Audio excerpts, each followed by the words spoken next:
rồi, Eusebio. Marlon cứa lòng, Marlon đánh đầu và Marlon bắt vô lê. Hello, xin chào anh em. Chào mừng anh em đến với gà FC Mobile 2.0 và tất nhiên rồi, mình là Gà đây.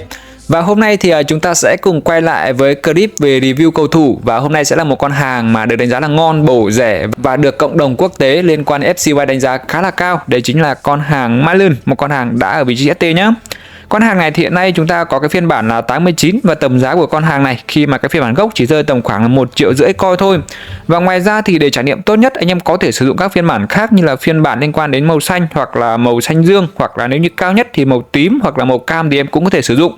Tuy nhiên thì trong video này mình sẽ trải nghiệm cái phiên bản màu xanh dương, cộng với đó nữa là mình sẽ rank lên là rank 10. Và ngoài ra thì trong quá trình review con hàng này mình cũng sẽ thử một bộ đôi mới, một bộ đôi trung vệ mà nhận được free khá là nhiều. Đấy chính là bộ đôi trung vệ của con hàng Rudiger và con hàng Schlotterbeck. Xem hai cầu thủ này cặp với nhau có ổn hay không nhá.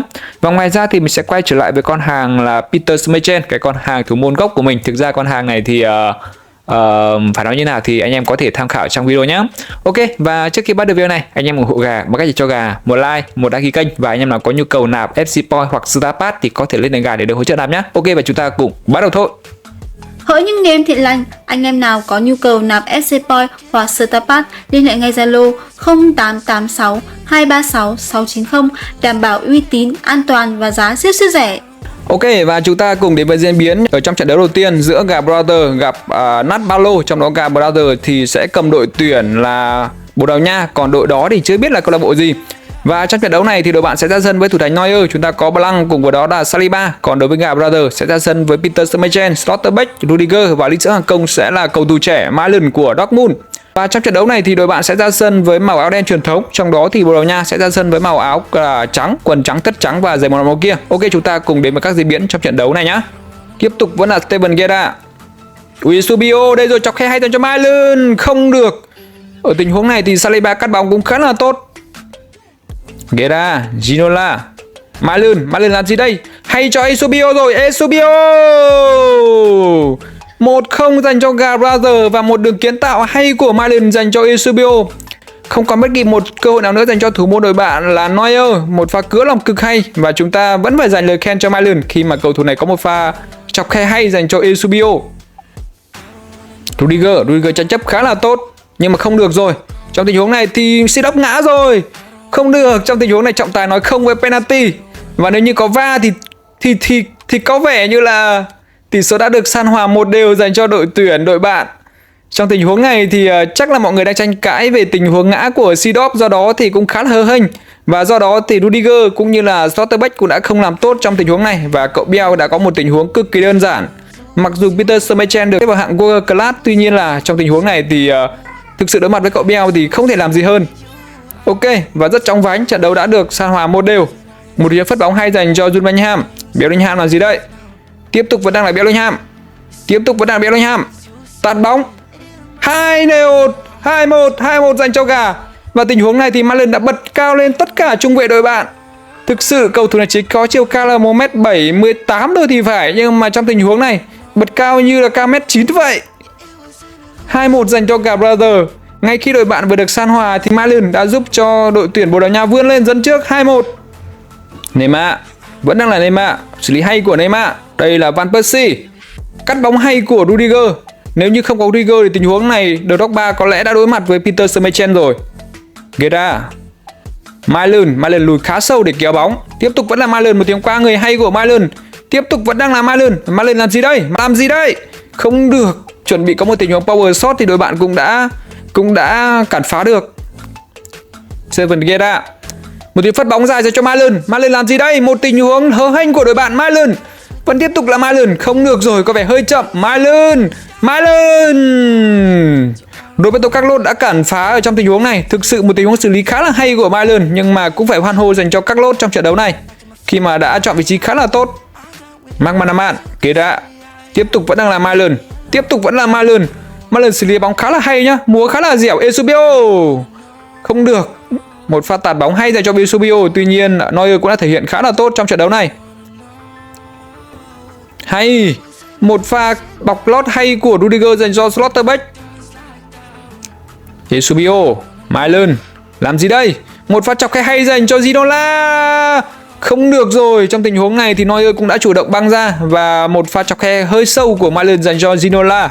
Drogba, Van Persie, hay một pha tắc bóng hay của Schlotterbeck anh em ạ, Rudiger.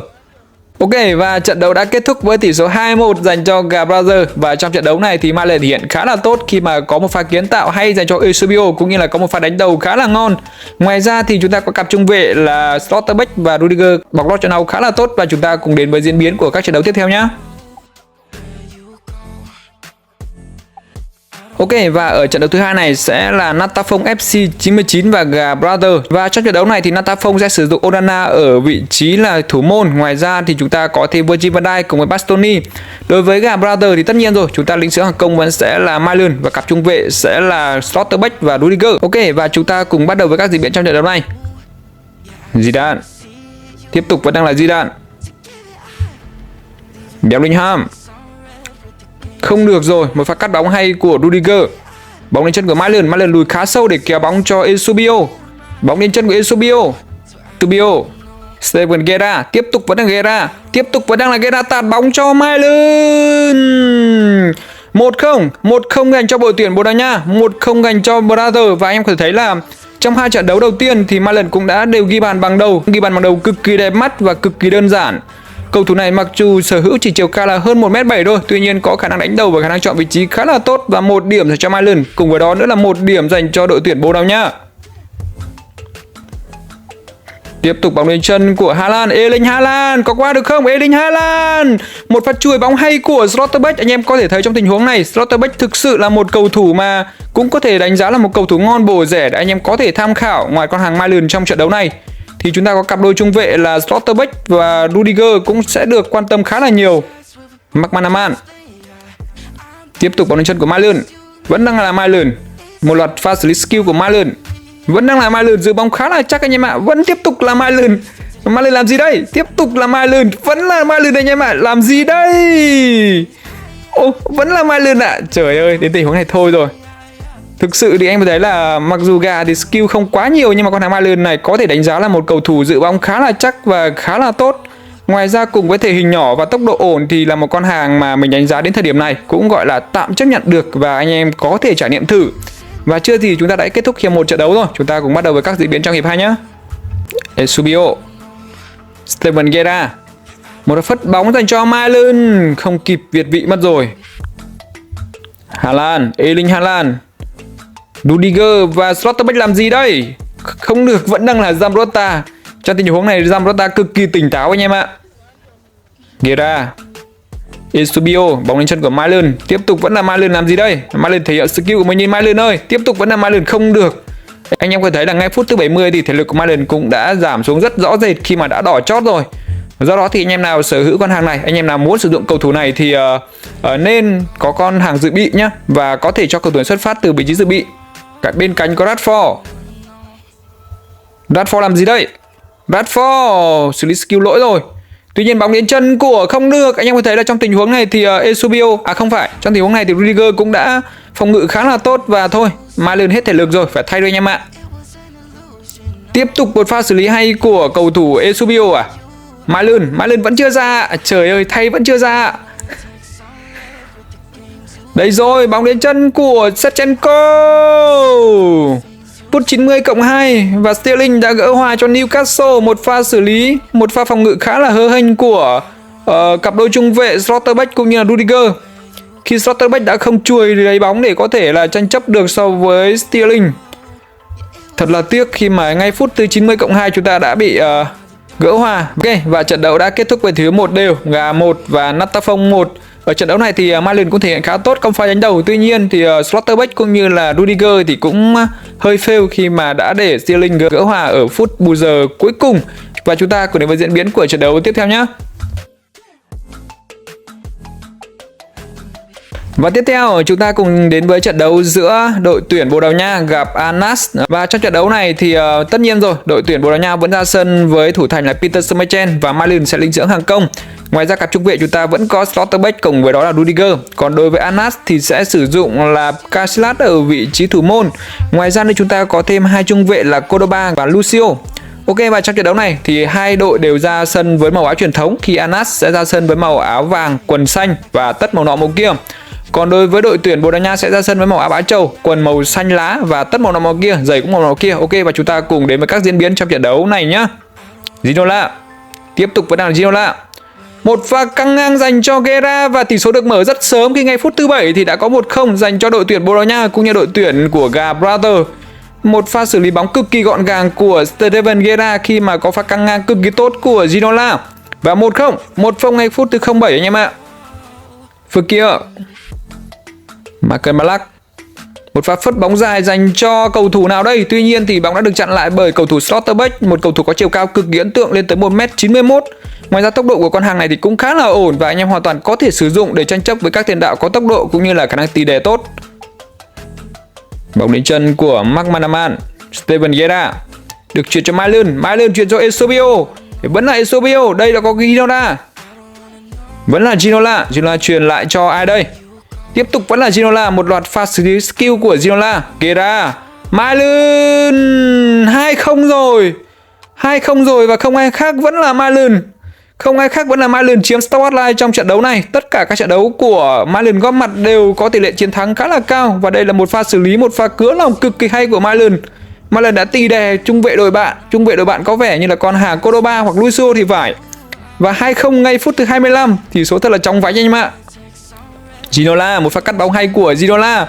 Phản công dành cho Gibraltar. Bóng đến chân của ai đây? Mylan truyền cho Steven Guerra. Guerra làm gì đây? Vẫn đang là Guerra. Không được. Một pha tranh chấp trên không của Juninham không thắng được trung vệ đội bạn. Và hiệp 1 trận đấu đã kết thúc và tỷ số là 2-0 dành cho Gibraltar. Trận đấu này thì khá là thoải mái thôi. Và hy vọng rằng trong hiệp 2 Mylan sẽ tiếp tục ghi bàn để có thể là thể hiện trong cái video ngày hôm nay. Ginola, vậy là Eusebio. Một tình huống chiếm không gian đánh đầu cực kỳ dễ dàng của Eusebio. Và tỷ số được nâng lên 3-0 dành cho Gibraltar. Một trận đấu khá là đơn giản. Hy vọng rằng trong một trận đấu mà đơn giản như này, Mylan sẽ có cơ hội thể hiện nhiều hơn. Eusebio. Bóng được truyền cho Guerra, Mylan làm gì đây? Ở tình huống này thì cầu thủ này khá là chần chừ. Một pha phản công hay nhưng mà tình huống này thì Mylan khá là chần chừ. Tiếp tục bóng đến chân của Eusebio. Guerra sang cánh dành cho Mark Manaman. Trong có Mylan kia. Mylan. Cú đúp trong trận đấu này dành cho Mylan rồi. Thực sự thì Mylan cứa lòng, Mylan đánh đầu và Mylan bắt volley. Tất cả mọi thứ đều được thực hành bởi Mylan. Pha xử lý cực kỳ đơn giản của Mylan. Một con hàng mà có chân 4 vạch thôi, tuy nhiên hai chân như một anh em ạ. Cứa lòng chân phải, volley chân trái. Bóng hay của Slotterbeck có được không? Không được. Trong tình huống này chúng ta dành lời khen dành cho Peter Schmeichel khi đã băng ra khá là tốt. Mylan phút 88 hết thể lực rồi. Không làm được gì rồi nhưng mà vẫn đang dễ dắt khá là tốt, giữ bóng cực kỳ ổn. Tiếp tục bóng đến chân của Mylan. Trời ơi, hết thể lực rồi, đừng truyền nữa. Mylan. Vẫn đang là Mylan làm gì đây? Trời ơi, vẫn đang là Mylan. Trời ơi, hat-trick rồi. Hat-trick trong trận đấu này dành cho Mylan rồi. Pha này khá là lòng hoàng. Thực sự con hàng này mình phải đánh giá là có khả năng dê dắt khá là tốt, giữ bóng cực kỳ chắc nhá. Mặc dù thì chiều cao hơi thấp thôi nhưng mà với cái chiều cao như này chỉ trọng tâm thấp thì cầu thủ này giữ bóng và có khả năng thăng bằng cực kỳ ổn. Ok, và một hat-trick dành cho Mylan trong trận đấu này. 5-0 dành cho Gibraltar. Và chúng ta đánh giá rằng con hàng này là một con hàng mà tạm chấp nhận được anh em nhé. Ok, và sau một vài trận trải nghiệm con hàng này, tầm khoảng 15 đến 20 trận thì mình nhận ra con hàng này cũng là một con hàng cực kỳ ngon ở vị trí ST với tầm giá là dưới 5 triệu coin. Thì con hàng này có tốc độ cực kỳ ổn này, ngoài ra khả năng chơi dắt, khả năng chọn vị trí và có một điểm khá là hay, đó chính là mặc dù chiều cao chỉ là 1m78 thôi, tuy nhiên con hàng này có khả năng đánh đầu khá là tốt nhá. Ngoài ra nữa thì cầu thủ này có khả năng xử lý hai chân như một. Thực sự thì anh em có thể thấy là có đánh đầu ổn này, cứa lòng ổn, volley ổn, tất cả mọi thứ đều ok. Và con hàng này theo phong cách thì mình đánh giá cũng khá là giống với con hàng là Openda hoặc là con hàng Colomodian, cũng khá là giống nhau. Và nếu như đánh giá thì mình sẽ đánh giá tầm khoảng được là 9/10 với tầm giá là dưới 5 triệu coin. Và ngoài ra nữa thì mình cũng đã trải nghiệm thêm con hàng là Slotterbeck cũng như là con hàng Rudiger. Con hàng Rudiger thì mình thấy chưa thể hiện được quá nhiều, nhưng con hàng Schlotterbeck cũng là một con hàng ngon, có khả năng chọn vị trí đánh đầu cũng khá là ok, cắt bóng ổn và tắc bóng ổn. Và anh em đánh giá sao về cặp trung vệ này? Anh em đánh giá sao về con hàng Malin? Anh em đã trải nghiệm hay chưa? Thì hãy chia sẻ dưới phần comment nhé. Và trong các video tiếp theo anh em muốn mình review con hàng nào thì hãy chia sẻ dưới phần comment và đừng quên cho gà một like, một đăng ký nhé. Cảm ơn. See you soon. Yeah.